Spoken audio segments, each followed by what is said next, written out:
ক্ষমতাচ্যুত প্রধানমন্ত্রী শেখ হাসিনার বিরুদ্ধে মানবতাবিরোধী অপরাধের মামলার রায় ঘোষণার পূর্ব মুহূর্তে চোরাগোপ্তা হামলায় রাজধানী জুড়ে জ্বালাও পোড়াও আতঙ্ক সৃষ্টি করেছে দুর্বৃত্তরা। তারা রাজধানীর বিভিন্ন পয়েন্টে ককটেল বিস্ফোরণ, বিভিন্ন স্থাপনা ও বাসে অগ্নিসংযোগের ঘটনা ঘটাতে শুরু করেছে। এদের ধ্বংসাত্মক কর্মকাণ্ড ঠেকাতে রাজধানী সহ সারা দেশের আইন শৃঙ্খলা বাহিনী সতর্ক অবস্থানে রয়েছে। ঢাকা ও ঢাকার আশেপাশে বিজিবি মোতায়েন করা হয়েছে। আইন শৃঙ্খলা বাহিনী ও গণমাধ্যমের খবরে জানা যায়, দুর্বৃত্তরা রাজধানীর মোহাম্মদপুর প্রিপারেটরি স্কুল লক্ষ্য করে 11 নভেম্বর মঙ্গলবার দিবাগত মধ্যরাতে দুটি পেট্রোল বোমা নিক্ষেপ করেছে। মঙ্গলবার রাত 9:30টার পর রাজধানীর ব্যস্ত এলাকা গুলিস্তান 0 পয়েন্টে একাধিক ককটেল বিস্ফোরণের ঘটনা ঘটিয়েছে। এদিকে আজ 12 নভেম্বর বুধবার দুপুরে মিরপুর 1 নম্বরের সনি সিনেমা হলের সামনে শতাব্দী পরিবহন নামের একটি যাত্রীবাহী বাসে আগুন দিয়েছে দুর্বৃত্তরা। দুপুর 12:30টার দিকে মোটরসাইকেলে করে আসা কয়েকজন দুর্বৃত্ত হঠাৎ বাসটির সামনের অংশে আগুন ধরিয়ে দেয়।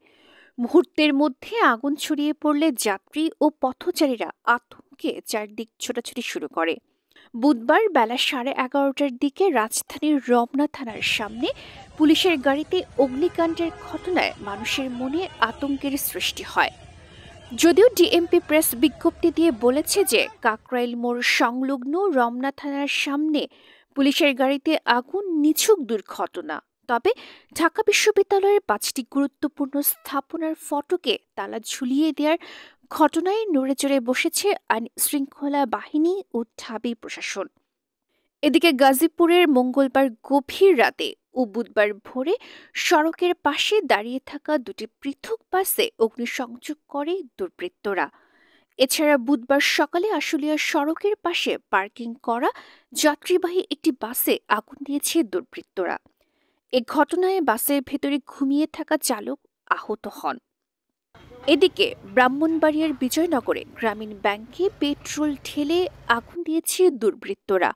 মঙ্গলবার দিবাগত রাতে উপজেলার চান্দুয়ার ব্যাংকে অগ্নিসংযোগের এক ঘটনা ঘটে।